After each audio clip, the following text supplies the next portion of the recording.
ایک احباب نے سوال پوچھا کہ 14 اگست منانا کیسا، محرم کا مہینہ ہے اور محرم کے مہینے کے اندر یہ 14 اگست خوشی کرنا کیسا۔ دیکھیے کہ محرم کا مہینہ ہو، جو مہینہ ہو، خوشی آپ کریں، دبا کے خوشی کریں۔ اللہ رب کائنات نے قرآن پاک کے اندر ارشاد فرمایا وَأَمَّا بِنِعْمَتِ رَبِّكَ فَحَدِّثْ، اور اپنے رب کی نعمتوں کا خوب چرچا کرو۔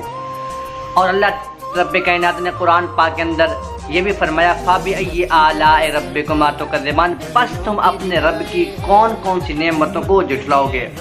اب یہ جو پاکستان ہے یہ اللہ تعالیٰ کی طرف سے عطا کردہ ایک نعمت ہے، اور اس نعمت کا خوب چرچا کرو۔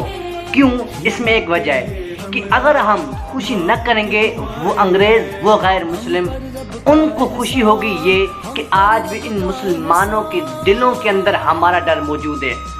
بھائی کہتے ہیں کہ ہمارے ہاں وہ مائیں، بہنیں، باپ، ضعیف لوگ، ضعیف العمر لوگ وہ قتل کی گئے۔ الحمدللہ ہم مانتے ہیں، ہماری نیت یہ نہیں ہے کہ وہ قتل ہوئے، ہم ان کی خوشی میں یہ خوشی منا رہے ہیں، ہماری یہ نیت نہیں ہے۔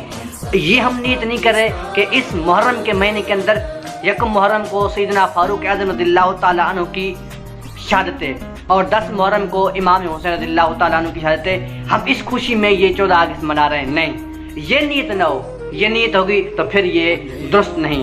اگر یہ نیت نہیں ہے، آپ خوشی کر سکتے ہیں اور دبا کے خوشی کر سکتے ہیں۔ آج لوگ کہتے ہیں کہ خوشی نہ منا، خوشی نہ منا، خوشی منانا جائز نہیں ہے، حرام ہے۔